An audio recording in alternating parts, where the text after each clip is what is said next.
সাবেক কমিটির vice president জনাব আবুল বারাকাত ভূঁইয়া অল্প কিছুক্ষণের মধ্যে আনুষ্ঠানিকভাবে শুরু হয় না কর্মসূচি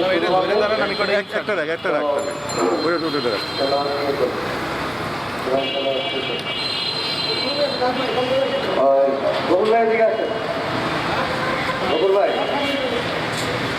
পবিত্র কোরআন থেকে তেলাওয়াতের মাধ্যমে আমাদের এই মানববন্ধন কর্মসূচি শুরু হচ্ছে। পবিত্র কোরআন থেকে তেলাওয়াত করছেন আমাদের বাইরার অন্যতম সদস্য জনাব আব্দুল গফুর ভূঁইয়া। জনাব আব্দুল গফুর ভূঁইয়া। أعوذ بالله من الشيطان الرجيم بسم الله الرحمن الرحيم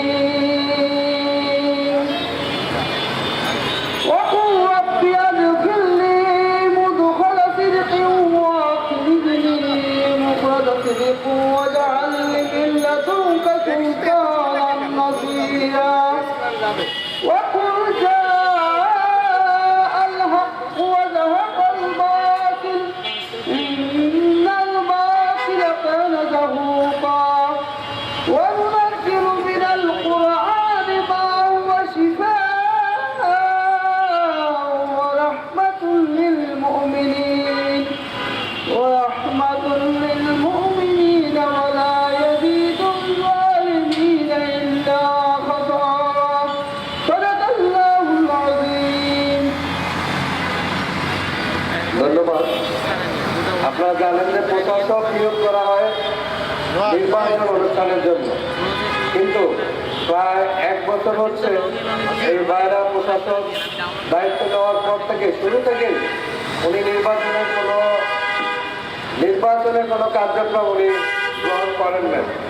নির্বাচনের কার্যক্রম গ্রহণ না করে জাতীয় সংসদ নির্বাচনের প্রাক্কালে তিনি তফসিল ঘোষণা করেছেন এবং আমরা আপত্তি করেছিলাম যে জাতীয় নির্বাচনের আগ মুহূর্তে বাইরা নির্বাচন অত্যন্ত দুরূহ এবং কঠিন, কিন্তু তিনি বলেছিলেন যে তিনি নির্বাচন করতে পারবেন।